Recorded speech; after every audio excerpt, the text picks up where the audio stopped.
Salam, perkenalkan nama saya Erwin Frankilomi dari kelas A semester 1. Di sini saya akan menjelaskan periodisasi gereja mula-mula sampai dengan abad pertengahan. Sejarah gereja mula-mula. A. Permulaan gereja. Kata gereja atau jemaat dalam bahasa Yunani yaitu eklesia, dari kata kaleo yang artinya aku memanggil atau memerintahkan.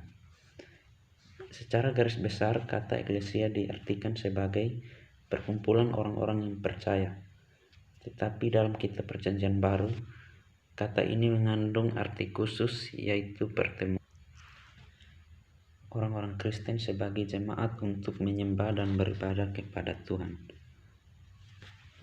Amanat agung yang diberikan Tuhan sebelum terangkat ke surga yang terdapat dalam kitab Matius 28 ayat 19 sampai ayat 20 benar-benar dengan setia dijalankan oleh para murid-muridnya. Oleh karena itu, lahirlah gereja atau jemaat mula-mula baik di Yerusalem, Yudea, Samaria dan juga berbagai tempat di ujung-ujung dunia. Gereja di Palestina. Gereja pertama lahir di Yerusalem dan terdapat dalam kitab Kisah Para Rasul 1 ayat 8. 2. Petrus dan beberapa murid Tuhan Yesus yang lain membawa Injil ke Yudea dan terdapat dalam Kisah Para Rasul 1 sampai dengan 7. 3. Filipus dan murid-murid yang lain pergi ke Samaria dan sekitarnya dan terdapat dalam kitab Kisah Para Rasul 8. Gereja di luar Palestina. 1. Petrus membawa Injil ke Roma. Yang kedua, Paulus ke Asia Kecil dan Eropa dan terdapat dalam Kisah Para Rasul 10 sampai 28. Yang ketiga, Apolos ke Mesir, terdapat dalam kitab Kisah Para Rasul 18. Yang keempat, Filipus ke Ethiopia, terdapat dalam kitab Kisah Para Rasul 8. Kelima, sebelum tahun 100 Masehi, Injil sudah tersebar ke kota Syria, Persia, dan Afrika dan terdapat dalam Kisah Para Rasul 9. Lalu ke ujung-ujung bumi, yaitu Syria, Persia, Gaul, Afrika Utara, Asia, dan Eropa. Pertumbuhan dan tantangan. Gereja atau jemaat yang baru berdiri mengalami perkembangan yang luar biasa.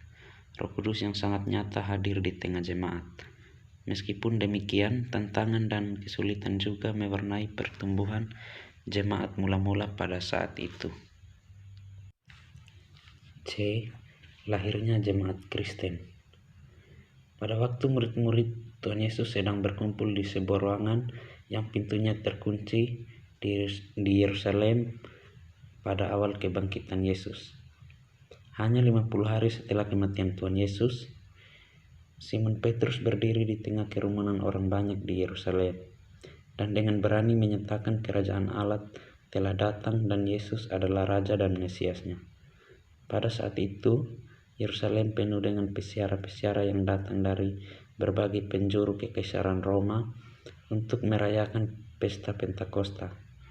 Dan ketika Petrus berbicara, mereka tidak hanya mengerti tentang apa yang diberitakan, tetapi juga dalam jumlah yang luar biasa memberikan respon terhadapnya. Bagi Petrus dan murid-murid lainnya, hari itu sama dengan hari sebelumnya. Tetapi ketika mereka menghadapi tugas yang sangat besar dan tidak mungkin dilaksanakan yang telah dipercayakan oleh Tuhan Yesus kepada mereka, tanpa mereka sadari, kuasa yang memberi hidup masuk ke dalam kehidupan mereka.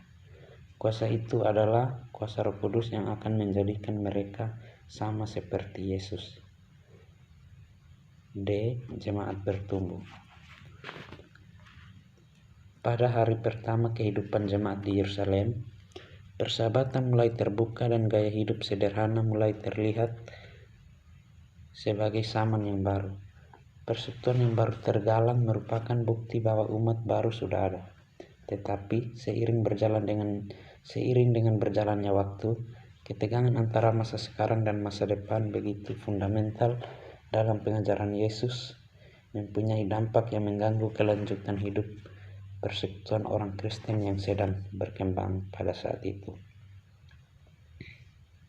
Tidak lama kemudian, para pengikut Yesus dipaksa untuk mencurahkan semua perhatian besar terhadap seluruh persoalan hubungan antara orang-orang percaya Yahudi dan bukan Yahudi. Masuknya Eropa ke dalam abad pertengahan dimulai dengan penyesuaian diri terhadap hilangnya kekuasaan besar Romawi. Periode ini dianggap sebagai kegelapan Eropa pasca zaman klasik. Kota-kota besar kehilangan penduduk yang bermigrasi untuk mencari kehidupan yang lebih baik. Yang kedua, puncak abad pertengahan. Kurang lebih 1001 sampai 1300 Masehi. Abad pertengahan pada periode ini mencapai puncak peradabannya. Eropa mengalami peningkatan jumlah penduduk yang signifikan sehingga berdampak positif pada perkembangan ekonomi dan politik. Yang ketiga, akhir abad pertengahan,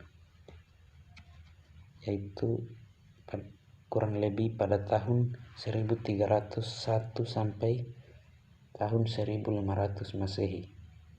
Periode terakhir dari abad pertengahan yang didominasi oleh bencana besar bagi bangsa Eropa dalam berbagai bidang. Black Death dan Black Famine menghancurkan demografi dan perekonomian Eropa. Hal ini diperparah dengan konflik seperti Perang 100 tahun antara Prancis dan Inggris. Kejayaan pada periode sebelumnya dalam waktu singkat runtuh, termasuk kekuasaan gereja yang terlibat dalam skisma Barat.